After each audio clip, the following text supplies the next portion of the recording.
सीधा सवाल न्यूज में आपका स्वागत है। अब नजर डालते हैं आज की हेडलाइंस की ओर।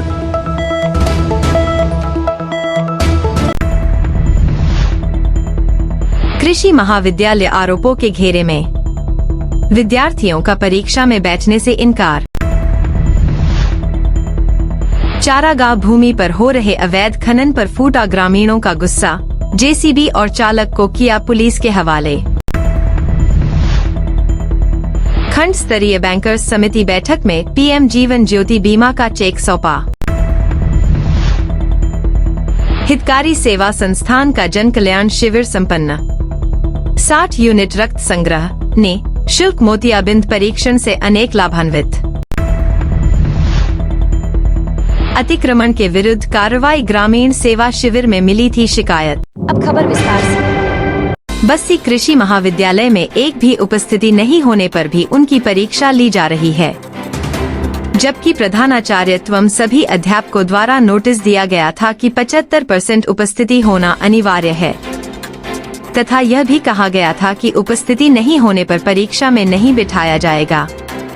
और जो विद्यार्थी रोजाना उपस्थिति दर्ज करा रहे हैं, जो नहीं आ रहे हैं, उनमें बड़ा फर्क रहेगा।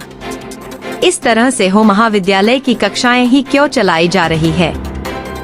अगर ऐसा ही चलता रहा तो कोई भी विद्यार्थी महाविद्यालय में नहीं आएगा। प्रोफेसर हेमेंद्र व्यास ने बताया कि उपस्थित लेने वाले लेक्चरर की कमी होने के कारण उपस्थित नहीं ले पाते हैं। इसी के कारण सभी विद्यार्थियों को परीक्षा में बैठने का निर्णय लिया गया। अब जो रेगुलर विद्यार्थी आ रहे हैं, वह अगर दूसरे साथी विद्यार्थियों को बैठने से इनकार करते हैं तो यह उनके भविष्य से खिलवाड़ करेंगे। मैं राजकीय कृषि महाविद्यालय बस्सी चित्तौड़गढ़ में पढ़ता हूँ और मैं सेकेंड ईयर का छात्र हूँ। कम से कम जब से थर्ड ईयर की क्लासेस शुरू हुए तब से जो हमारे डीन सर हैं, जो हमारे प्रिंसिपल है, जो भी हमारे जो भी स्टाफ है, वो लगातार हमें कह रहे हैं कि 75% हाजिरी होगी तो ही हमें परीक्षा में बैठा जाएगा। लेकिन जो अब जो है, जो मिड टर्म हो रहे हैं हमारे, उनमें जो बिल्कुल ही नहीं आए थे उनको भी बैठाया जा रहा है। और अब हम लोग यहाँ पे रह रहे हैं, हम लोग 100-200 किलोमीटर दूर से आ रहे हैं, हम लोग यहाँ पे रह रहे हैं, हमारे भी पैसे खर्च हो रहे हैं। अगर 75% हाजिरी का अगर नियम ही नहीं रखना था तो पहले क्यों बोला? हम भी घर पे रहते आराम से, मिड टर्म के टाइम पे आ जाते। हम हमारे सुपरवाइजर की तैयारी करते हैं, हमारे एग्जाम आ रहे सुपरवाइजर के, इसके चक्कर में हमने यहाँ रूम ले रखा। 3000 रुपये किराया लगा रूम के।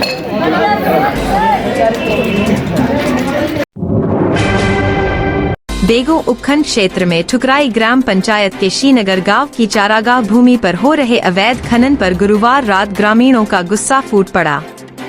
आक्रोशित ग्रामीणों ने जेसीबी और उसके चालक को पकड़कर पुलिस के हवाले किया। ग्रामीणों ने बताया कि श्रीनगर की चारागाह भूमि पर लंबे समय से अवैध खनन हो रहा है। अलग अलग जगह करीब 2 से 3 बीघा चारागाह भूमि पर अवैध खनन हो गया है।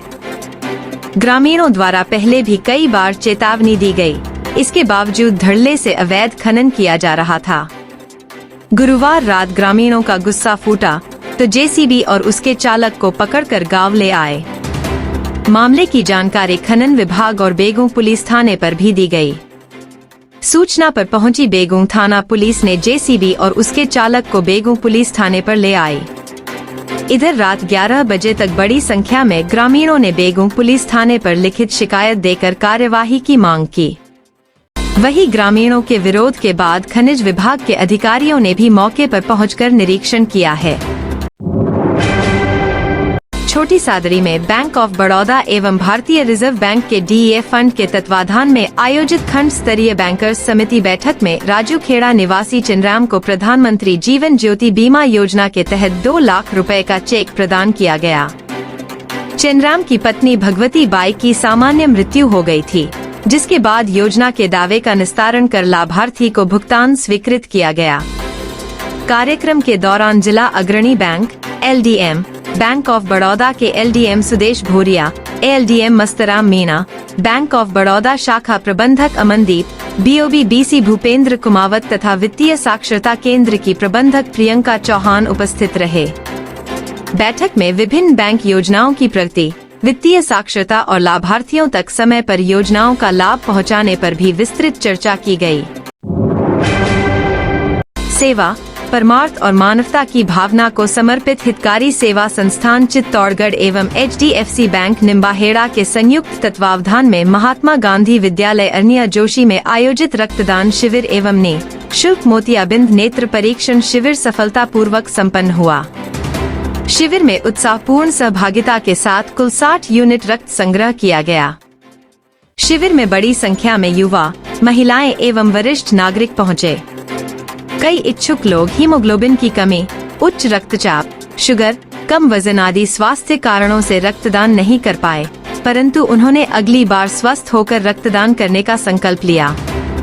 श्री सांवलिया जी मेडिकल कॉलेज एवं ब्लड बैंक शिविर प्रभारी डॉ अखिलेश मीणा ने बताया कि 1 यूनिट रक्त 3 लोगों का जीवन बचाने में सहायक होता है, क्योंकि इससे प्लाज्मा, प्लेटलेट्स और रेड सेल्स अलग अलग तैयार किए जाते हैं। रक्त का कोई कृत्रिम विकल्प न होने से प्रत्येक स्वस्थ व्यक्ति के लिए 3 माह में एक बार सुरक्षित रूप से रक्तदान करना जीवन रक्षक एवं स्वास्थ्यवर्धक है। शिविर में भंडारी नेत्र चिकित्सालय नीमच के सहयोग से मोतियाबिंद हेतु नेत्र परीक्षण किए गए तथा चिन्हित रोगियों को ऑपरेशन हेतु रेफर किया गया। कार्यक्रम में आए मुख्य अतिथि भाजपा जिला प्रवक्ता मानवेंद्र सिंह चौहान ने शिविर की सराहना करते हुए कहा कि हितकारी सेवा संस्थान द्वारा किया जा रहा यह जन कल्याण कार्य प्रेरणादायक है। रक्तदान और निःशुल्क नेत्र परीक्षण जैसे सेवा प्रकल्प समाज को सशक्त और संवेदनशील बनाते हैं। युवाओं का उत्साह और समाज का सहयोग वास्तव में सराहनीय है। इसी दौरान संस्थान के सचिव सत्यनारायण शर्मा ने कहा कि रक्तदान महादान है, यह मानवता की सर्वोच्च सेवा है। युवाओं ने भी रक्तदान को जीवन दान का उत्सव मानते हुए उत्साहपूर्वक भाग लिया। उप तहसील कनेरा घाटा में सरसी पंचायत के पीलखेड़ी ग्राम में शिकायत के आधार पर अतिक्रमण हटाया गया। नायब तहसीलदार नंदलाल सुथार ने बताया कि पंचायत सरसी में आयोजित ग्रामीण सेवा शिविर में अतिक्रमण हटाने के लिए शिकायत प्राप्त हुई थी, जिसके आधार पर शुक्रवार को बुलडोजर चलाकर अतिक्रमण हटाया गया। कार्यवाही में राजस्व विभाग कार्मिक, पुलिस प्रशासन अधिकारी एवं पंचायत सरसी के अधिकारी उपस्थित रहे।